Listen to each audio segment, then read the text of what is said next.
شريتي القلاية الهوائية باش تنقص الزيت، ولكن مرات البطاطا كتخرج محروقة، الدجاج باقي ما طابش من الداخل والجهاز عامر بالدخان. ومن بعد كتسولي واش هاد القلاية فعلا صحية ولا غير اسم وتسويق. الحقيقة انها تقدر تكون اختيار عملي وكتستعمل زيت اقل من القليل غارق، ولكن ما كتبدلش اي ماكينة لوجبة صحية بوحديتها.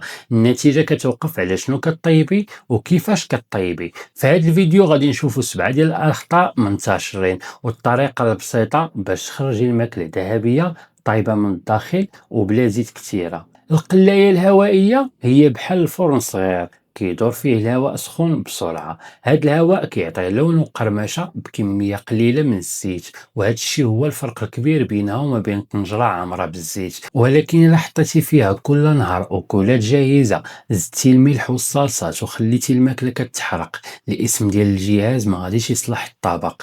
الاحسن نستعملوها باش نطيبوا الخضار، البطاطا، السمك، الدجاج وحتى الحمص مع طبق متوازن، ماشي غير باش نعاودوا نفس المقليات بطريقه جديده. الخطا الاول هو كتعمر السله حتى للفوق، وملي كتكون القطع راكبه فوق بعضياتها الهواء ما كيدوش مزيان، وكتلقى وحدين محروقين ووحدين باقيين طريين. دير طبقة وحدة أو كمية ماشي كبيرة، وإلا كانت العائلة كثيرة طيب على جوج دفعات. الخطأ الثاني هو كتقطع الماكلة بأحجام مختلفة، القطعة الصغيرة كتحرق قبل الكبيرة. وحاول تخلي البطاطا الخضار أو الدجاج قريبين من الحجم باش ناخدو نفس الوقت وتقدر تتحكم في النتيجة بلا ما تزيد السخونية بزاف. الخطأ الثالث هو كتبدا دائما بأعلى سخونية وكتخلي الوقت طويل، اللون الغامق بزاف ماشي علامة أن الماكلة ولات أحسن. الهدف هو اللون الذهبي ماشي البني الغامق ولا الكحل. بدا بوقت أقل من اللي متوقع وراقب في المنتصف حيث الأجهزة ماشي كاملين بحال بحال. بالنسبة للبطاطا غسلها أو نقعها شوية، نشفها مزيان ومن بعد طيبها. الماكلة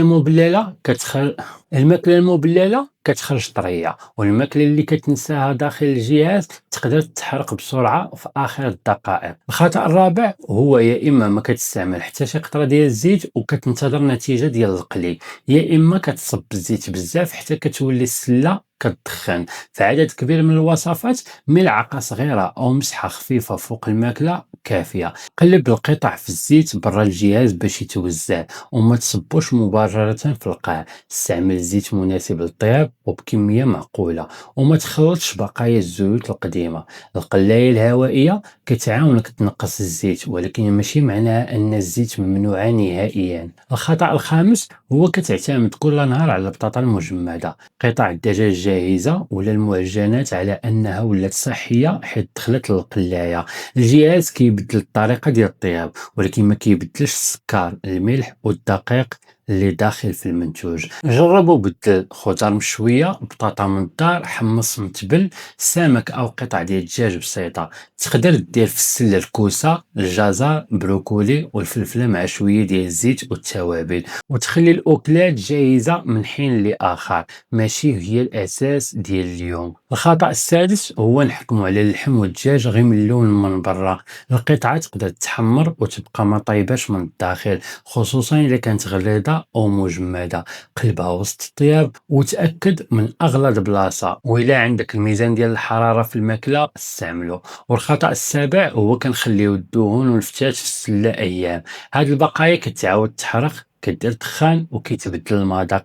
خلي الجهاز يبرد، غسل السلة بلطف من بعد كل استعمال، ما تحكش الطبقة الداخلية بشي حاجة حادة. هاد الطريقة السهلة، قرا التعليمات ديال الجهاز وسخنو من قبل إلا كانت الشركة أو الوصفة كتنصح بهذا الشيء. قطع الماكلة بحجم قريب ودير طبقة ماشي مزدحمة، زيد غير شوية ديال الزيت ووقف في المنتصف باش تقلب الماكلة وتراقب اللون، وما تنتظرش حتى تشم الريحة ديال الحريق.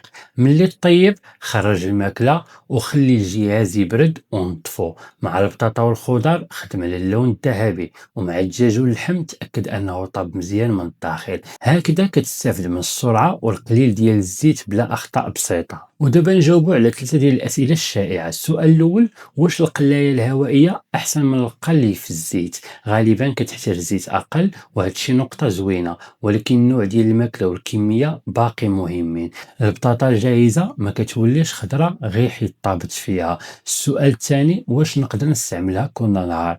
تقدر تستعملها للطياب ديال الخضر، السمك، الدجاج والقطاني، ماشي غير المنتوجات الجاهزة، مع التنظيف ديال السلة باستمرار. السؤال الثالث: واش اللون الغامق كيعني قرمشة أحسن؟ لا، خدم على اللون الذهبي وراقب في الآخر، خصوصا البطاطا والخبز. الماكلة المحروقة ما كتولي لا ألذ ولا أحسن، وإلا تحرقات شي قطعة حيد الجزء الكحل بدل ما تاكله. في الخلاصة، القلاية الهوائية ماشي سحر وماشي عدو، هي فرن صغير يقدر ينقص الزيت إلا استعملتيه مزيان. ما تعمرش السلة، وحدد القطع بحجم متوازي ومتساوي، وما تبالغش في السخونية. استعمل شوية ديال الزيت، نقص الأكلات الجاهزة، تأكد من الطياب ديال الدجاج، ونظف السلة من بعد الاستعمال. واكتب لينا في التعليقات شنو أكثر حاجة كطيب في القلاية الهوائية، البطاطا، الخضار ولا الدجاج. وصيفط الفيديو لشي واحد كيبقى يخرج ليه نصف الطبق محروق